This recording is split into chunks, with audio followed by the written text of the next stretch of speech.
할렐루야. 예, 늦게 오신 분들을 위해서 한 번 더 눈인사를 한번 해주시기 바랍니다. 옆 사람들하고 인사 한번 나누시기 바랍니다. 만나서 반갑습니다. 예, 겁나게 반갑습니다. 예. 2021년 들어서 이렇게 여러분들을 얼굴과 얼굴로 만나게 돼서 너무너무 반갑습니다. 2021년 우리 교회 표어는 세상에 위로와 희망을 주는 기쁨의 성도입니다.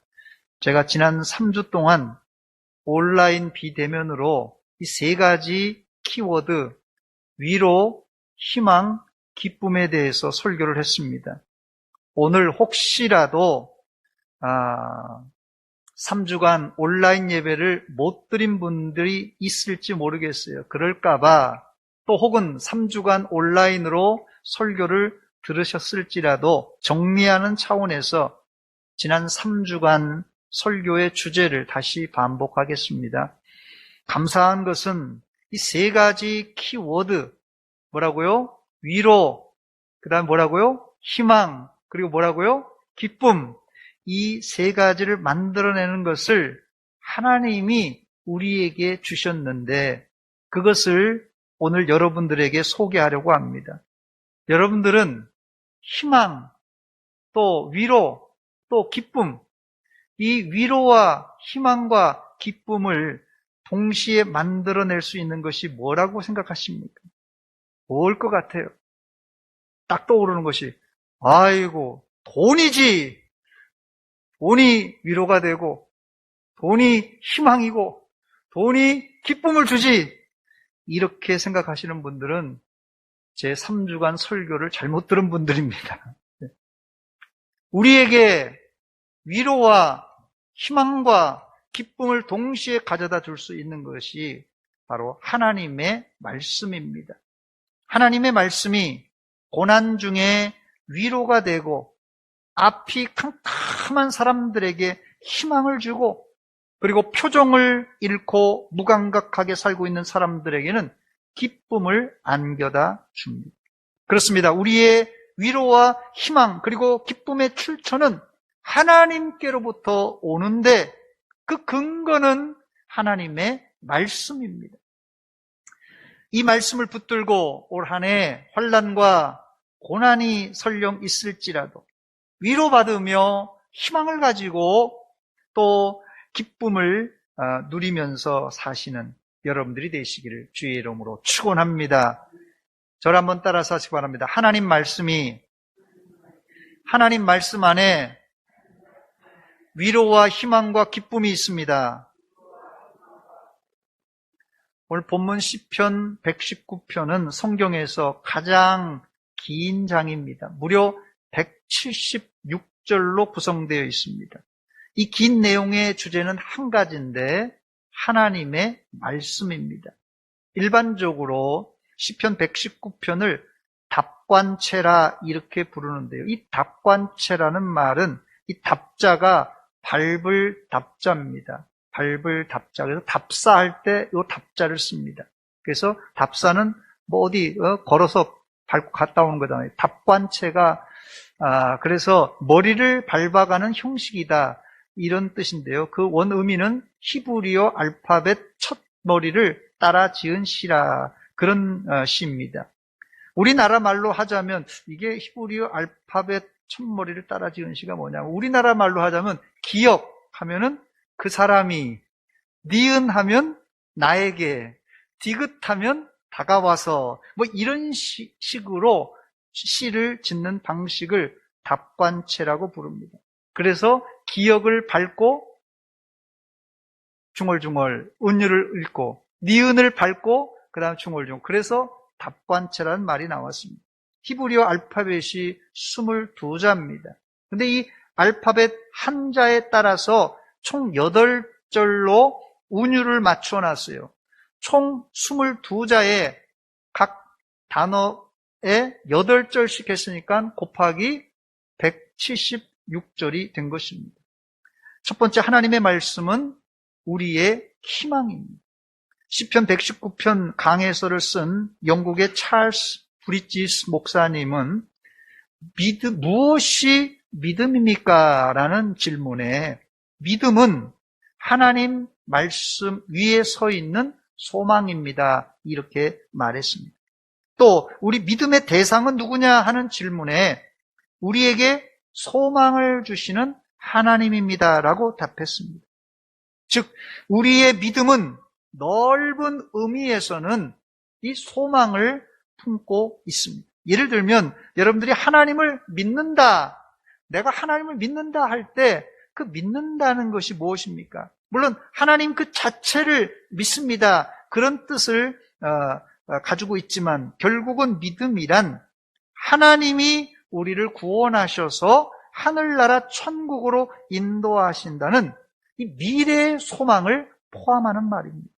그래서 미래학자 로페즈는 소망을 미래가 현재보다 더 나을 것이라는 믿음과 그렇게 만들 힘이 있다는 믿음, 바로 이거를 소망이라고 정의했습니다. 다시 말씀드리지만 소망은 믿음과 매우 흡사한 유사한 점이 많습니다. 우리가 히브리서 11장 1절을 읽어보면 더 명확하게 알 수 있는데 믿음이 뭐죠? 바라는 것들의 실상이요 보이지 않는 것들의 증거라고 말했습니다. 믿음은 바라는 것들, 즉 미래 소망하는 것들의 실상입니다. 이 구절에 믿음을 소망이라고 치환해도 전혀 손색이 없는 문장이 됩니다.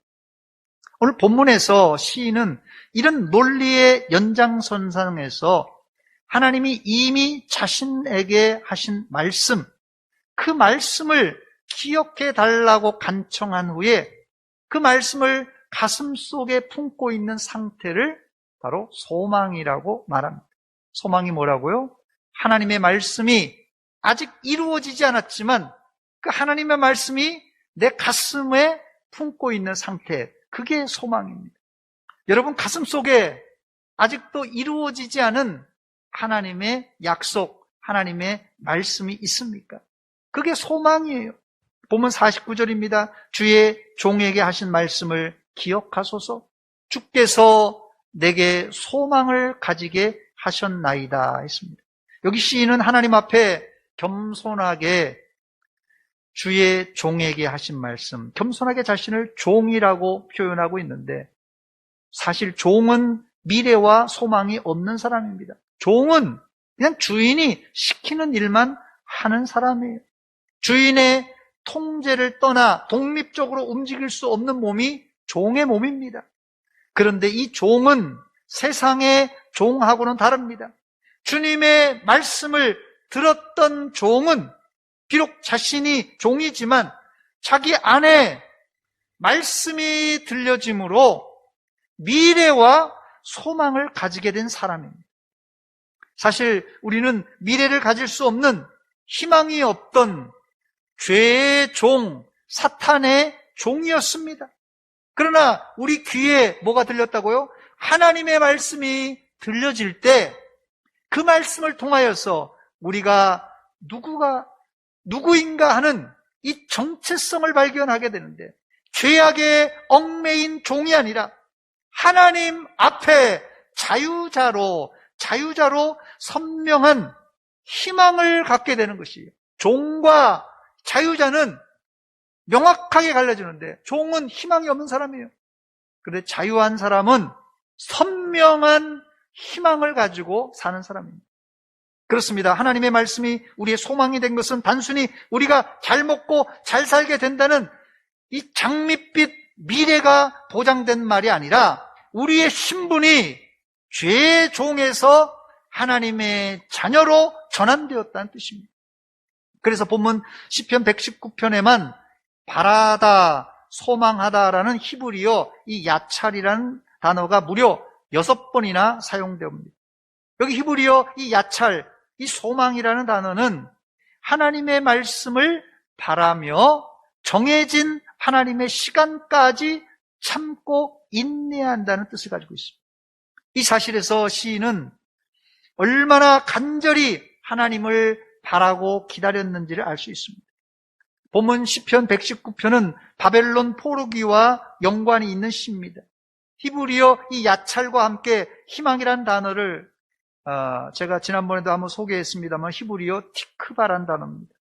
이스라엘은 바벨론 포로 70년 동안 하나님의 약속을 바라며 참고 기다렸고, 더 나아가 2000년을 나라를 잃고 갖은 수모와 멸시 가운데서도 야찰 바라며 티크바 희망을 잃지 않고 참아냈습니다. 그 결과 이스라엘은 1948년에 기적 같은 독립을 이루었습니다. 희망은 눈에 보이지 않는 작은 겨자씨와 같습니다. 농부가 이 씨를 밭에 심었지만 1년이 되고 2년이 돼도, 아니 10년이 되고 20년이 돼도 싹이 나지 않는 것입니다. 혹시 씨가 썩었는가? 땅을 파보니까 씨는 썩지 않고 그대로 남아 있습니다. 그런데도 영 발화를 하지 않는 것이에요. 싹이 나지 않는 것입니다.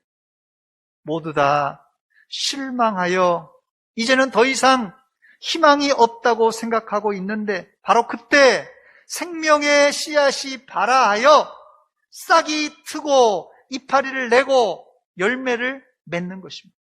이게 바라다라는 야찰, 희망이라는 티크바라는 단어의 의미입니다. 여러분들이 하나님 뜻 안에서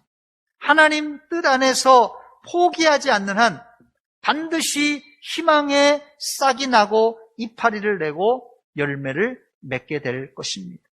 영국의 수상 윈스턴 처칠이 은퇴하고 나서 자기가 다녔던 초등학교에서 연설을 했는데, 세상에서 가장 짧지만은 감동적인 연설을 했습니다. Never give up, never give up, never give up. 절대 포기하지 말라, 절대 포기하지 말라, 절대 포기하지 말라. 이 세 마디 하고 내려왔다고 합니다. 여러분, 포기하지 마시기 바랍니다. 시험에 떨어졌습니까? 포기하지 마세요. 큰 질병에 걸렸습니까? 포기하지 마세요. 여자친구, 남자친구에게 채였습니까? 포기하지 마세요. 더 좋은 사람이 있습니다. 돈을 투자했다가 돈을 잃어버렸습니까? 장사를 하다가 망했습니까? 그래도 절대 포기하지 마시고 주님의 말씀을 붙들고 희망을 가지시기 바랍니다. 여러분들이 희망을 가지는 한 여러분의 희망은 반드시 주 안에서 이루어질 줄 믿습니다. 두 번째, 하나님의 말씀은 우리의 위로가 되십니다. 본문에 두 번이나 위로라는 단어가 나오는데 50절과 52절입니다. 50절 말씀 보니까 이 말씀은 나의 고난 중에 위로라, 나의 고난 중에 위로라, 주의 말씀이 나를 살리셨기 때문이니이다. 52절에는 여호와여 주의 옛 규례들을 내가 기억하고 스스로 위로하였나이다 했습니다. 본문의 위로는 히브리어로 나하마라는 단어인데요, 위로하다, 또 위안, 이런 뜻을 가지고 있습니다. 본문에 시인이 어떤 고난을 당했는지 구체적인 기록은 없습니다만 상당히 심한 고난을 당한 것 같습니다. 사람이 일단 고난을 당하게 되면 긴장하게 돼요. 고난을 당하게 되면 긴장하게 되고 얼굴에는 웃음을 잃게 됩니다. 또 고난에 집중하다 보면 시야가 좁아지게 됩니다. 그런데 시인은 이런 어려운 상황에서 어떻게 빠져나올 수 있었던 것입니까? 이 말씀이 나의 고난 중에 위로라라고 고백하며 하나님의 말씀이 자신을 위기에서 살렸다고 고백하고 있습니다. 위로는 단순히 불쌍히 여기는 것만이 아닙니다. 위로한다고 그냥 불쌍히 여기는 것만이 아니라 하나님의 위로는 그 상황을 완전히 뒤집어서 본질적인 회복을 이루는 것입니다. 여러분이 생각할 때 이 세상에서 가장 불쌍한 사람이 누구겠습니까? 이 세상에서 가장 불쌍한 사람이 누구겠어요?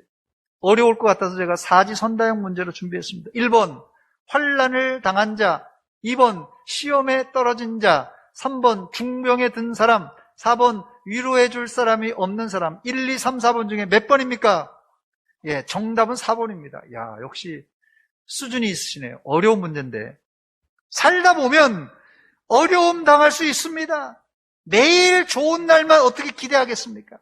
매일 기쁜 날만 기다리는 사람은 아직 인생이 무언가를 잘 모르는 철부지입니다. 살다 보면 시험에 떨어지기도 하고, 병에 걸리기도 하고, 때로는 생각지도 못했는데 큰 돈을 잃을 때도 있습니다. 그러나 이런 사람들보다 더 불쌍한 사람은 위로해 줄 자가 없는 사람입니다. 환난 당한 자, 시험에 떨어진 자, 병든 자를 하나님이 위로해 주십니다. 단순한 위로가 아니라 하나님의 위로는 전보다 더 좋게 회복시켜 주십니다. 옛말에 그래서 아픔을 나누면 절반이 되고 기쁨을 나누면 갑절이 된다라는 말이 있습니다.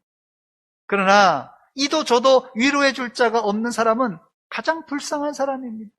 감사한 것은 우리에게는 하나님이 위로해 주시겠다고 이 손가락을 걸고 약속해 주셨습니다. 얼마나 든든하고 감사한지 몰라요.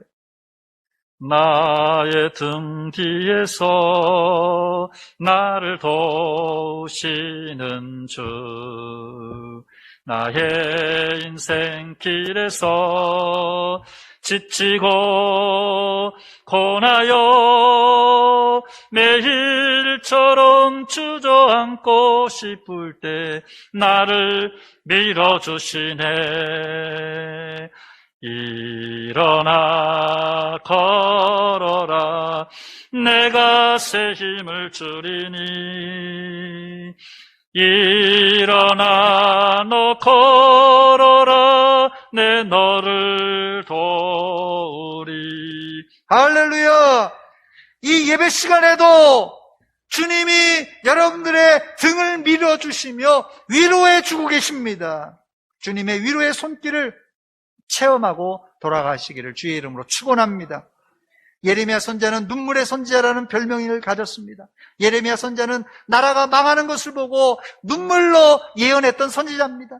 그런데 그 더 비참한 것은 울고 있는 선지자와 이스라엘을 위로해 줄 자가 없었다는 게 문제예요. 예레미야 애가 1장 2절입니다. 밤에는 슬피 우니 눈물이 뺨에 흐름이요, 사랑하던 자들 중에 그에게 위로하는 자가 없고 친구들도 다 배반하여 원수가 되었다고 말합니다. 예레미야 애가 1장 16절, 17절, 21절, 2장 13절에도 위로자가 없다고 예레미야 선지자는 반복해서 한탄하고 있습니다. 그렇다면 하나님이 계신데 왜 예레미야 선지자는 이스라엘에 위로자가 없다고 한탄하고 눈물을 흘리는 것입니까? 그 이유는 하나님이 이스라엘에게 여러 차례 구원받을 살 기회를 주셨건만 그들이 하나님이 주신 기회를 발로 차버리고 불순종하다가 멸망했기 때문에 그렇습니다. 이스라엘은 하나님의 은혜는 물론 위로조차도 발로 차버렸던 아주 싸가지가 없는 민족이었어요. 결국 예레미야 선지자는 눈물로 예언하다가 눈이 눈물에 짓눌려서 눈이 그냥 짓물러 버렸고 또 마음에 병이 걸리고 말았습니다. 예레미야 8장 18절입니다. 슬프다 나의 근심이여, 어떻게 위로를 받을 수 있을까?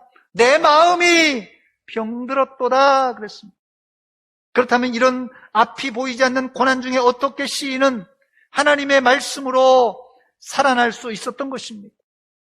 그 구체적인 내용이 본문 52절에 나옵니다. 여호와여, 주의 옛 규례들을 내가 기억하고 스스로 위로하였나이다. 시인은 하나님이 전에 자신에게 들려주었던 옛 규례들을 기억하고 그 말씀으로 스스로 위로를 받고 있습니다. 여기서 우리는 하나님의 말씀으로 치료받는 이 자가 치유 방법을 알게 됩니다. 자가 치유 방법. 성숙한 성도라면 누구나 하나님의 말씀을 들을 때, 특히 설교 시간에 위로와 회복이, 치료가 일어나야 됩니다. 그래서 성숙한 성도라면 예배당에 나올 때는 좀 문제도 있고 예배당에 나올 때는 무거운 발걸음으로 올 수 있습니다. 별 기대를 안 하고 올 수도 있어요. 그런데 예배를 드리고 말씀을 듣고 예배당을 나갈 때는 발걸음이 가벼워야 합니다. 아멘. 요즘처럼 코로나 시대에는 예배당에도 못 나오고 집에서 혼자 말씀을 읽을 때가 있는데 혼자 하나님의 말씀을 읽을지라도 그 말씀을 통하여 스스로 위로받고 치료받을 수 있어야 됩니다. 여러분, 2021년 새해 들어서 성경을 읽기 시작하실 텐데요. 지금 어디까지 성경을 읽고 있습니까? 매일 성경을 읽을 때마다 감동의 눈물이 나오고 진한 은혜를 체험하고 계십니까? 아니면 그냥 교회에서 성경 읽으려니까 의무적으로 성경을 읽고 있습니까? 저도 어떨 땐 하루 분량을 채우느라고 성경을 읽어도 별 감동이 없을 때가 있습니다. 그러나 감사한 것은 성경을 읽을 때마다 성령의 감동을 느낄 때가 한두 번이 아닙니다. 여러분, 성경은 잠이 안 올 때 읽는 그런 수면제가 아닙니다, 여러분. 성경을 읽고 듣는데도 계속 졸리는 사람은 자신의 영혼에 문제가 있는 사람입니다. 하나님의 말씀이 내 눈에 들어오고 내 귀에 들어오는데도 졸리고 하품이 난다면 성경이 문제가 아니라 내 심령에 문제가 생겼다는 것입니다. 심지어 우리가 이해할 수 없는 성경의 지명이나 사람 이름이 나올지라도 그 말씀은 생생한 하나님의 말씀입니다. 이 능력의 말씀이 우리의 귀로 들어오고 우리의 눈으로 들어오고 우리의 마음속으로 들어올 때 우리 안에 자가 치유가 일어난다는 것이에요.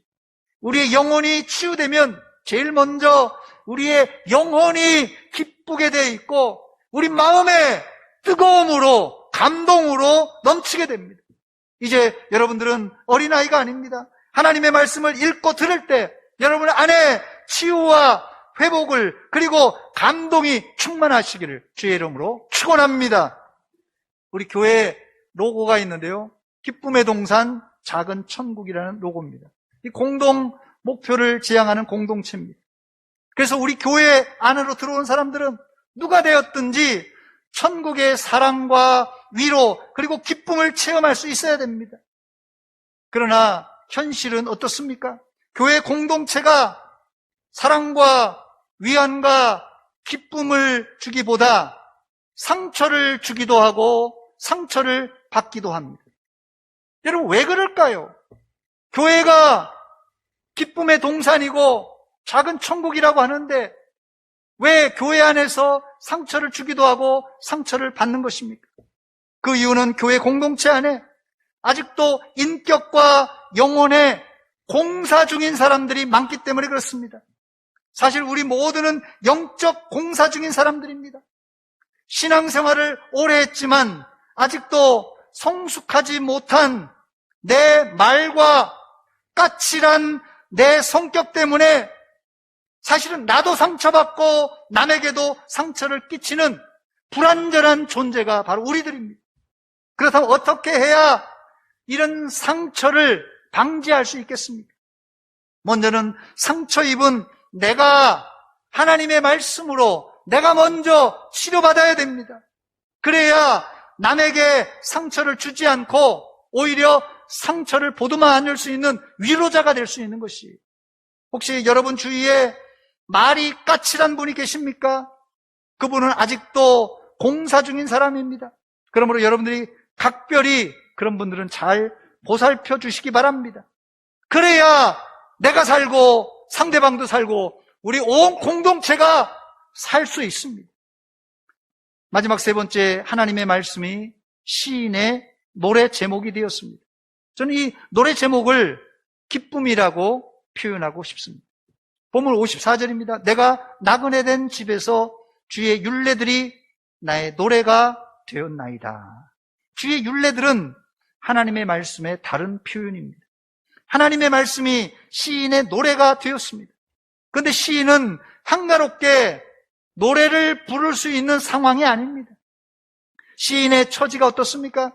내가 나그네 된 집에서, 내가 나그네 된 집에서라는 말을 쓴 걸 보니까 시인은 직접적으로는 바벨론 포로 생활을 경험했든지, 그게 아니라면 과거 선조들이 바벨론 포로 생활을 한 것 같은 시인도 똑같이 유사한 그런 나그네 삶을 살고 있든지 그렇게 살고 있는 상황입니다. 요즘이야 호텔이나 숙박시설이 잘 갖추어져 있지만 그래도 장기적으로 여행하고 또 나그네 삶을 하는 것이 고달픕니다. 지금도 밖으로 나가면 잠깐은 좋을지 모르지만 오래되면 지치게 돼 있어요. 과거 시인이 살던 2600년 전에 나그네 삶은 얼마나 고달팠겠습니까? 그런데 시인은 그런 환경 가운데서도 하나님의 율례, 하나님의 말씀이 자신의 노래 제목이 되었다고 간증하고 있습니다. 그 이유는 앞서 말씀드린 대로 이 두 가지 키워드, 희망과 위로로 자가 치료를 받았기 때문에 그렇습니다. 아무리 힘들어도 하나님의 말씀으로 위로받고 희망을 붙든 사람은 노래를 부를 수 있고 더 나아가 기뻐할 수 있습니다, 여러분. 본문에 기록된 이 노래라는 단어는 히브리어로 자미르라는 단어입니다. 자미르. 이 단어는 사무엘하 23장 1절 하반절에 다윗을 소개할 때 사용한 단어입니다. 이스라엘의 노래 잘하는 자가 말하노라. 다윗을 표현하면서 이스라엘의 노래 잘하는 자라 이렇게 지칭했습니다. 즉 여기 노래는 일반 노래가 아니라 다윗이 불렀던 찬송입니다. 지금 시인의 입에서 한가하게 노래와 찬송이 나올 분위기가 아닙니다. 지금 이 시인은 나그네가 되어서 아이들 말로 개고생을 하고 있는데 어떻게 기쁨의 찬양이 나올 수 있겠습니까? 그러나 시인은 찬양하고 있는데 그 이유는 주님이 들려주신 율례, 약속의 말씀 때문입니다. 실제 성경에 기록된 이스라엘의 찬양을 살펴보면 하나님을 직접적으로 찬양하는 이런 하나님 찬양이 있는가 하면 그 외에는 역사적인 사건들을 노래말로 사용했습니다. 요즘 말로 하면 간증을 찬양으로 만든 겁니다. 대표적인 내용이 출애굽 같은 사건을 이제 찬송으로 만들었어요. 과거 하나님께서 행하셨던 일, 과거 하나님이 자신들의 손조들의 역사 가운데서 일어났던 그 놀라운 이런 출애굽의 역사들, 그런 기적을 알고 노래말을 만들어서 부르는 사람들은 지금 당장은 나그네 길을 가면서 힘들어도 바로 기쁨의 찬송을 부를 수 있는 사람입니다. 여러분들도 천국 가는 길이 쉽지 않더라도 기쁨의 찬송을 부르며 묵묵히 걸어가시기 바랍니다. 내 앞길 멀고 험해도 나 주님만 따라가리. 할렐루야! 내 앞길 멀고 험할지라도 나 주님만 따라가리 고백하는 여러분이 되시길 바랍니다. 말씀을 맺습니다. 오늘 우리는 2021년 우리 교회 3대 키워드 위로, 희망, 기쁨에 대하여 살펴보았습니다. 이 세 가지의 키워드의 원료가 무엇입니까? 아직도 돈이라고 생각하시는 분 있습니까? 이 위로와 희망과 기쁨의 주 원료는 하나님의 말씀입니다. 2021년 올 한 해 여러분들은 하나님의 말씀을 사랑하는 해가 되어서 하나님의 말씀을 읽고 듣고 암송하고 쓰면서 하나님의 음성을 생생하게 들으시고 마음에는 희망을 품고 여러분보다 더 어려운 이웃을 위로하고 격려하고 사랑해 주시기 바랍니다. 그때 코로나 가운데서도 우리 교회는 기쁨의 동산 작은 천국을 이루게 될 줄 믿습니다. 같이 기도하겠습니다. 이 시간 기도할 때 하나님, 내 안에 위로가, 내 안에 희망이, 내 안에 기쁨이 있는가를 한번 점검해 보면서 한 목소리로 같이 기도하겠습니다. 하나님 우리 아버지, 은혜와 사랑을 감사드립니다.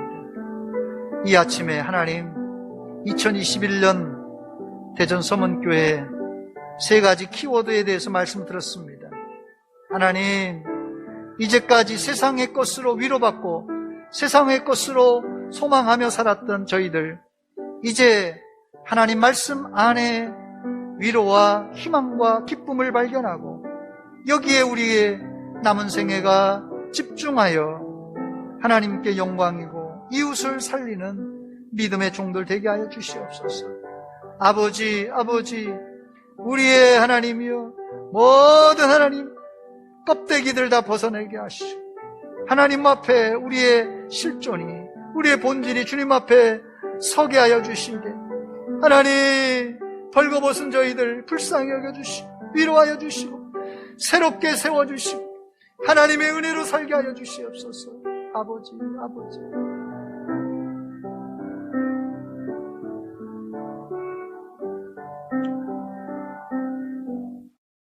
하나님 우리 아버지, 은혜와 사랑을 감사드립니다. 이 아침에 저희들에게 하나님의 말씀으로 은혜 주신 것 감사합니다. 말씀 가운데 진정한 위로와 소망과 기쁨이 있는 것을 기억하고 이 세 가지 키워드를 우리 마음에 새기고 2021년 코로나가 아직 거치지 않아 힘들고 어려울지라도 소망 가운데 달려나가게 하여 주시옵소서. 하나님, 오늘 말씀을 통하여서 우리 마음에 은혜와 감동이 있다면 우리 삶 속에 그대로 실천에 옮기는 믿음 되게 하여 주시옵소서. 예수님의 이름으로 기도하옵나이다. 아멘.